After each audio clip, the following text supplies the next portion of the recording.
Hi, I'm Molly Weiss, And I'm Blake Wood from InvestNet.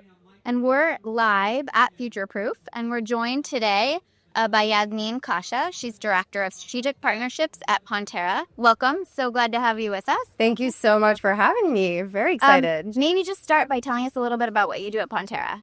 At Pontera, I lead our strategic partnerships function, which is focused on large technology providers like InvestNet and integrating with across the tech ecosystem. Awesome.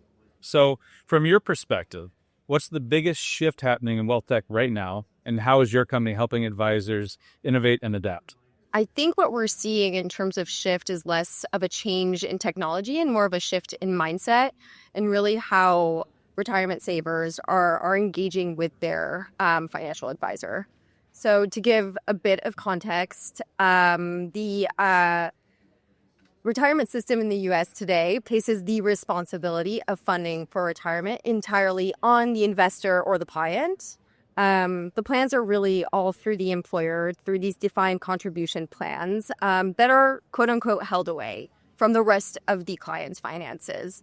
So as you know, this industry has grown 12 trillion today in AUM. If investors are seeking more advice and guidance on these retirement accounts. So where we see a big shift is technology coming in and playing a role in facilitating the delivery of advice over these held away assets.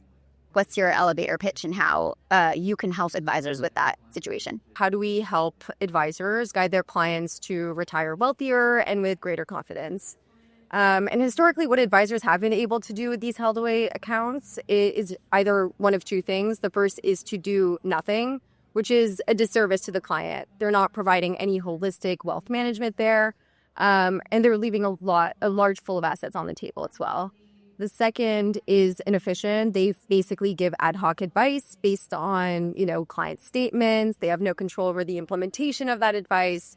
And ultimately, it lacks supervision and everything. So Pontera is a technology platform that enables the financial advisor to manage the portfolio much more holistically through the 401k as well. So we really break down that barrier with the held away accounts, and we enable clients to connect their 401ks directly to our platform. And then we give advisors the ability to view everything that's within that 401k plan, the investment options, and then ultimately rebalance. And on the back end of that, probably more familiar with this, but we try to build the entire thing into their workflow. So we really, try to set up integrations very broadly such that they can manage these accounts like any other discretionary advisory program within their main command center. So the InvestNets and others of the world, where they'll run billing, reporting, and all of that. Advisors for a long time are locked out of the held away accounts, the 401ks.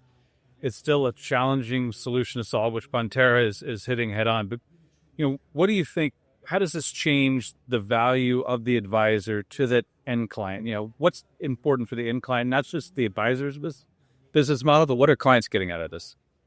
I think from the client's perspective, it's two main things there. So the first is, peace of mind. So the 401k has historically been more of like a set it and forget it type of account. So you put in a target date fund and it lives very separately from the rest of your assets. What clients can gain from this is that they're being able to receive advice on this account, and they know that their entire portfolio is working together. So that's, tremendously helpful for them and something that money can't buy, that peace of mind.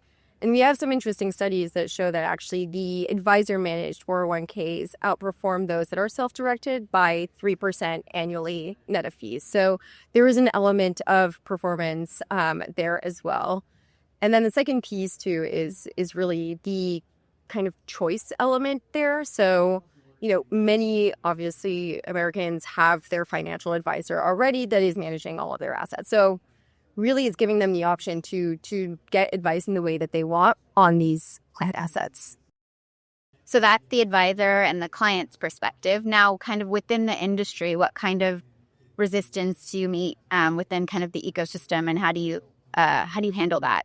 Yeah, I think that with any new technology that touches different sides of an industry here, wealth and retirement, there's some level of, pushback at first. I think that what we see, and unfortunately is the reality, is that most Americans do not have enough retirement savings to, go through the rest of their life securely.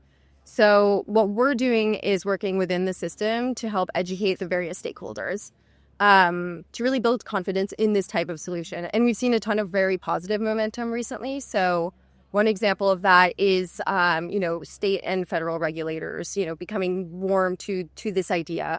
One example is in Texas specifically, they published a blueprint and guidance on not only, this is okay to do as an advisor, but here's the blueprint on how to do it. And then on the other side, we'll see, record keepers that are very open to partnering with us to help support the infrastructure around this. So recently, announced a partnership with John Hancock. And so that's very exciting as well. Congratulations on that. So we're here at Future Proof, probably the coolest conference ever. A lot of interesting things going on. So talking about cool, other than Pantera, can you name one company you think's doing some really cool stuff out here at Future Proof that people should know about? I'm going to be original and not say an AI company. Just going to say, let's see if she says AI. Yeah, I think you're going to get a lot of that today. So I think there are a couple cool companies that are really catering to like the next generation of investors and making sure that advisors are very, very well equipped to handle that. I think like Robinhood obviously is doing some really interesting work there, Altruist, a few others, but yeah. Those are definitely, I like the lens of, the consumer experience or the investor experience, because I think that's going to be AI or not. That's still, at the end of the day, the most important things. So on a little bit more personal note, what book are you reading or series are you watching that you're excited about? Claire Johnson Hughes, the former COO of Stripe, her book, Scaling People. Awesome. I'm going to check that out. All right, so let's jump into a rapid fire speed round session, shall we? So quick questions, quick hits, retirement planning, longevity risk. Is it something solved by tech or still an unsolved frontier? Solved by tech partially, but advisors and humans and the system needs to work with that as well. Like that answer. Alternative investments, like the buzz thing of the moment besides AI. Do you think private markets are mainstream in the next 5 years or not? Yes. Tons of demand. The wealth transfer, reshaping our industry or overhyped? Reshaping the industry. On client acquisition, in 10 years, will advisors be, what will be the impact of this kind of like social media and podcasts, for an example, in advisor acquisition? Tremendous, I think. Yeah. I mean, people are already relying on it. Yeah. All right. And the last one, AI and advisors. Copilot, disruptor, or hype? Copilot. Awesome. Fantastic. Well, you heard it here from us at Future Proof. Yasmin, Molly, and myself, Blake. Thanks for joining us. Thanks for having me.